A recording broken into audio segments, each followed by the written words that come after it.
Donald Trump did a Fox News town hall with Sean Hannity. As you might expect, it was dishonest, wild, bonkers, all of those things that we expect from Trump and Sean Hannity. But I want to walk you through some moments from this, notable ones from this town hall, starting with Trump saying something he said many times, which is if he were to become president again, 2025, after the 2024 election, he would end Russia's invasion of Ukraine in 24 hours. Now, he never exactly explains how he would do that. And it's important to say before we dive into this clip that, number one, do we want Russia to stop invading Ukraine? Yes. If it could be ended in 24 hours, would that be wonderful? Yes. Is Trump seriously explaining or putting forward a way that he would do that? No. And number two, just to constantly remind everyone of this, the people saying and trying to put this forward in a way that seems good faith, but it's really not, or it's just really misinformed, who are saying, listen, I'm in favor of peace, and that's why I want to stop supporting Ukraine.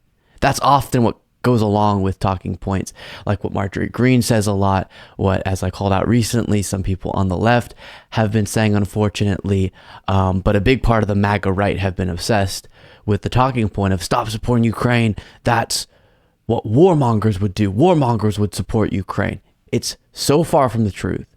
Supporting Ukraine is helping them defend themselves, and it is in the interest of peace, because the alternative is we stop supporting Ukraine and they suffer even more. They're not able to defend themselves as effectively, and Russia once again learns a lesson, as they have in the past, that they can aggress upon other countries, violate their sovereignty, and the world will not stand against it. So if we're wanting lasting peace, and if we want to support Ukraine here, what we do is send them financial and military aid. Trump is saying we don't even have to get to the conversation of if he should support Ukraine or not, because he'll just end the war. But I want to stop the war. I don't want that war to continue. And I'll stop that war, mark my words, I'll stop that war in 24 hours. But we're in a position. Mr. President, let me ask. Serious question. How do you stop that war in 24 hours? I know both. And finally, someone asked him that question. Okay, great. Now, how would you do that? Frankly, Zelensky was very good, because he was part of the phone call. And he said he didn't say anything wrong to me. The Democrat, he could have gone and grandstanded and said, well, I felt threatened. He didn't. I get along with him. I get along with Putin. It would have been much easier to stop it before it started. Putin would have never done this. Would have been much easier. Right now, it's a mess. Now they're hitting Kiev, and they're hitting all sorts of things that weren't supposed to be hit. The country is being decimated. By the way, the deaths are far more than their report. When they say 9 apartment houses got knocked down and 2 people got hurt. No, hundreds of people died. The numbers are much different than what you're being told. I will get them into a room, and they will, and I know an exact way. Number one, you tell one, you're not going to get anything unless you make a deal. You tell the other one, they're going to get a lot unless you make a deal. And you just sit them and you put them in, and you have to make a determination. And within, Wow. That's pretty smart, I gotta tell you. I'm not a fan of Trump, but you tell one you're not gonna get much, and the other you tell them they're gonna get a lot, and that'll resolve the whole darn thing. Why do we even have war? What the heck? We could have just done that in the first place in every conflict ever. Now, of course, as I've talked about in the past, are peace negotiations hoped for? Yes. But when people say, again, it's the same brand of people who will say Biden's actually the reason the war is still going on, and Biden's funding the war to continue and all of that. They'll also say, I want peace talks, which sounds great, right? Why wouldn't we want peace talks? Peace, good. The reason is because Putin has made clear, Russia has made clear, that if they're even going to engage in peace talks, necessarily default, just to start the conversation, they would have to be taking over certain parts of Ukraine. That would be a non-starter. They get certain parts of eastern Ukraine. And that's why peace talks are not reasonable at this point in time. Now, if Putin realizes and continues to realize that Ukraine is standing so strong against his invasion, that then maybe he has to figure out some other way to end the invasion, namely ending it, but not saying absolutely I have to have Eastern Ukraine or parts of Eastern Ukraine, then maybe we have a different situation to discuss. But as of now, to even enter into peace talks, we would have to give up so much of Ukraine, which is not how this can work. Otherwise, both here, that would be horrible. And as I've talked about, in the future, you're saying if you invade and cause enough damage, the world will eventually go, okay, you can have what you'd like. Absolutely not. Now, Trump mentioned this never would have happened. And I want to remind you something I've said before about that talking point. This never would have happened, never would have happened. And he'll say if he were president, Russia never would have invaded Ukraine. Never explains how, but let's assume that's true. Why might that be? And here's another moment from the town hall that kind of emphasizes why that might be. That money went to, this is why they have money right now in NATO to fight Russia. They have money. They didn't have any money. They were going bust. NATO was going to break up. Now, as to whether or not it should break up, let's not talk about that. But we were spending money on NATO to protect Europe, and they were So you heard him say there, whether or not NATO should break up, let's not talk about that, because he's multiple times in the past emphasized his own support for breaking up NATO. He's talked about that. And so if Putin really would have waited to invade Ukraine or not invaded Ukraine while Trump was president, the only reason I can conceive of, as I've talked about multiple times previously, as to why that would be true, we don't know if it's true, but let's say it was, is because he was watching Trump break apart our own relationships with our allies. And he was watching Trump say maybe he'll even pull the United States out of NATO, and thinking, why would I invade now when at least there's some unity there? When I could wait, have him destroy some of these relationships, break up NATO, and then invade, and the Western kind of alliance would be way weaker. Of course he would wait. So yeah, maybe that's true, Trump, for a very bad reason. Then he says this about the military. But we did a lot. Our military is great. A lot of things going on with our military, with the woke and all this nonsense. They're not learning to fight and protect us from some very bad people. They want to go woke. They want to go woke. That's all they talk about now. I see letters that are being sent. It's horrible. I mean, it's really a serious problem. That would end immediately. But when you care, but we did. The military has gone woke, he says. This is something we've heard so many times now. Show me. What do you mean by that? The military has gone woke? I happen to know a lot of, or a number of people who are currently serving in the military, and I've asked them multiple times and shown them clips like that. What's going woke about the military? Explain this to me. What's woke about the military? Because these people also happen not to be the most woke people that you can imagine. So very strange. Then I have for you this. He kind of gets into talking about his opponents in the 2024 GOP primary field. I don't think it matters. I don't know why people are doing it. They're at 1%. Some are at 0. I hear Chris Christie's coming in. He was at 6% in New Jersey, which is, I love New Jersey, but 6% approval rating in New Jersey. What's the purpose? And he's polling at 0. And others are, I call him Ada Hutchinson. I don't call him Asa. I call him Ada Hutchinson. I gave him a little name for some reason, for certain reasons. But this guy, nobody knows who the hell he is. Never good. And some, it's fine, but I don't understand what they're doing. Now, maybe there's something wrong, but when you're at 1% or less, 1%, it says 1% with an arrow pointing left. There's one guy who's at 0 with an arrow pointing left. That means he's at less than 0. It's funny how people in the crowd just you could hear during that clip laughing so hard.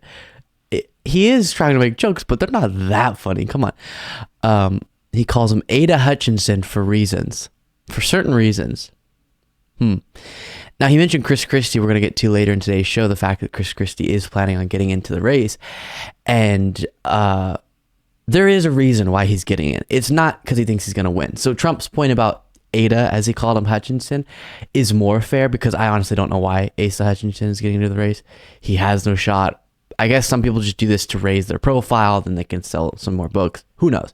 But Chris Christie, we did a segment previously, something like how Chris Christie is going to get his revenge or something. And his plan is to get a larger platform while he's running to attack Trump, to try to tank Trump's campaign, to get some public viral moments where he takes down Trump. And that is something I support, even though I agree Chris Christie probably doesn't have a chance in this current Republican Party that is just so taken over, as unfortunate as this is, by Trumpism. Then you have this. Soon, we expect that former Vice President Mike Pence will be in. Anti-Trump zealot Chris Christie will join in. But can anyone close the gap? So you heard the crowd, boo, boo. Excuse me. Gosh, about Mike Pence. Almost got into a coughing fit, but I prevented it. They booed Mike Pence. And not surprising, but it is really sad to see how, even though he shouldn't have gone along with Trump, it's sad to see how a guy who built up this whole career being Mike Pence, they also booed Chris Christie, but Mike Pence first, built up his whole career, and then he goes along with Trump and does everything because, I can be vice president, and maybe one day I can run for president after being vice president. And he's violating all of his principles as this religious guy to be Trump's VP. And then one moment at the end does something that is principled. One moment at the end does do the correct thing. And now he's hated. Everything he did for those 4 years, thrown in the garbage can. The MAGA base hates Pence because he did one good thing and stood for democracy. That is really unfortunate. And now Pence is about to get into the race. I don't know why he's running either, even though he would be, while he would also be a terrible president, better than Trump for sure. But as I said, the party's taken over by Trumpism. Next moment. It is what it is. I really go after the one who's second. And I think the one who's second is going down so much and so rapidly that I don't think he's going to be second that much longer. I think he's going to be third or fourth. He had a very bad day today. He got very angry at the press. You're not allowed to get angry at the press. Let me. At the fake news, he got angry. So you probably became. So he's obviously kidding when he says that DeSantis is not allowed to get angry at the press because that's all he did all the time. But it was a really strange moment that he's referring to on the part of DeSantis. Have you guys seen this yet? Why not take any questions from voters, Governor? So he gets asked by a journalist, why not take questions from voters? Governor, how come you're not taking questions from voters? Stop coming up to me, talk to me. What are you talking about? I'm not here murdering with people. Are you blind? Are you blind? I'm not blind. Okay, so people are coming up to me, talking to me, whatever they want to talk to me about. Every time he gets nervous in an exchange like this, he gets that really whiny voice. What are you talking about? What are you... Not a good look on him. Are you blind? Are you blind? That's kind of a sixth grader's response to something. Are you blind? But back to the CNN town hall. Then Sean Hannity asks him about the news we got that Trump was captured on an audio recording talking about how he has classified documents about a planned or a hypothetical planned attack on Iran on the part of the United States, and he was talking about this with people, and then acknowledging that he can't show them the document because it's still classified, which is him realizing and admitting on this audio recording that there is a classification process and is more than just I declassify it with his brain. And this was a big bombshell report from CNN. Hannity asks him about it. Special counsel that's appointed, and news broke yesterday that there might be a tape recording that, quote, where you acknowledge that you understood that these were classified documents. First of all, do you know who this call may be with? Do you know anything about it? No, I don't know anything about it. All I know is this. Everything I did was right. We have the Presidential Records Act, which I abided by 100%. Biden has 1,850 boxes with a lot of classified stuff that he's not supposed to have in his case. I have the right. And then the normal Biden talking points, which he lies constantly about how Biden fits into all of this, Biden's classified document situation. But even if Biden did something similar to Trump, which he didn't, he did not obstruct, he didn't even have as many, but even if Biden did exactly what Trump did, that's still not an argument for why what you did is not illegal. Again, Biden didn't do anything close to what Trump did because of Trump attempting to keep, after he knew he had the documents in his own possession and lying to federal authorities and all of that. But still, it's not an argument to say I didn't murder someone because, hey, that person murdered someone too. It's not. But that's Trump's whole thing. Interestingly, before we watch a few more clips on or from the CNN, Fox News town hall, the New York Times reports here, lawyers unable to find document Trump discussed in recorded conversation. So the possible attack on Iran document that Trump was referring to in the audio recording, it wasn't obtained, apparently, by Trump's lawyers when they went to look for some of these documents that had been subpoenaed. So maybe Trump still has that document. Then we get to this. I didn't think when I started my radio career in 1987 I'd be talking a lot about, but education, kids, gender identity classes, CRT. I never thought we'd really have this deep debate about whether or not biological men could be playing in women's sports. So crazy. On all of these issues, what is the best way that you see to settle? Well, I did something that nobody thought was possible. I got rid of Roe v. Wade. And by doing that, it put... That makes total sense, right? What are you going to do about CRT? Well, I got rid of Roe v. Wade. Pro-lifers in a very strong negotiating position. Now they're negotiating different things. And, I happen to be of the Ronald Reagan school in terms of exemptions where you have the life of the mother, right. Rape, incest, mother's life. So you have that, and I think, for me, that's something that works very well, and for probably 85%. Because don't forget, we do have to win elections, but I did something that nobody could do, and I also... As a reminder, he says 85%. A majority of Americans support abortion being legal in some or all cases. In the Roe v. Wade lines that were drawn, a majority of Americans support those lines, which obviously break up the 3 trimesters, legal in the first, mostly legal in the second, and then heavily restricted in the third. Majority of Americans support what Roe v. Wade set out. Made them the radicals because they are willing and able to kill babies in the 9th month. They're willing to kill babies. That's radical. Pro-life isn't radical. They've made pro-life radical, the other side. Pro-life is not radical. What's radical is killing a baby in the 8th month, the 7th month, the 9th month, or even the babies after the baby's born. So he says a thing that we've heard so many times, which is just incredibly dishonest. Let's start with the end of his statement. Democrats are okay with babies being aborted after birth. Do you know what that's called? When a baby is quote unquote aborted, or the other term for that is murder after birth. And then, as I've talked about, especially with Tim Scott recently, the idea that Democrats support the language Tim Scott used was 40th week abortions on demand is also absurd. When they say on demand, they mean you go through 9 months of pregnancy and then the day before you give birth, you go, never mind.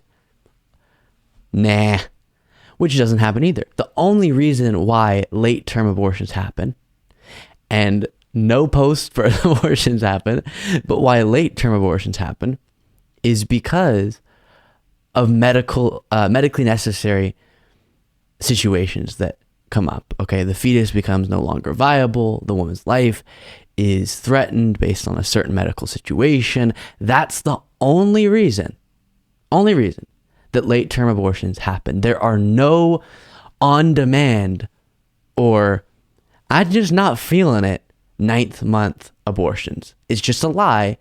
And it's really easy to campaign against a party when you lie about what that party stands for, as is constantly done about the Democratic Party in regard to abortion. then he says this. Time, in the most dangerous time right now in the history of our country.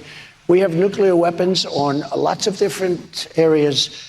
We have Russia, we have North Korea, we have Iran is going to soon have one. That should have never happened. I had that set up. We would have made that deal within a week after the election, and they would have never had a nuclear weapon. But nobody picked it up because I terminated the Iran nuclear deal. But this is the most dangerous time in the history of our country because of the time and the most dangerous time. The mental gymnastics that was done there. If there's one skill that some of these MAGA Republicans are good at, it's that mental gymnastics right there. I could never do that level of bending my brain to a pretzel. He says Iran is soon going to have one that should have never happened. We would have made that deal within a week after the election, and they would have never had a nuclear weapon. But nobody picked it up because I terminated the Iran nuclear deal. What? So the Iran nuclear deal happened under Obama and was preventing Iran from developing a nuclear weapon. That was the whole purpose of the Iran nuclear deal. You terminated that, but you were going to have a deal that prevented Iran from having nuclear weapons, but you didn't do it. And he's always saying things like this. Within a week after the election, I would have had that in place. Why not a week before? We would have had the wall done a week after Trump won, but he just couldn't because of the line of the election, I guess. And it's because he's really good at making promises, not so good at following through with actual solutions, actual material accomplishments, except for massive tax cuts for those at the top of the economic ladder.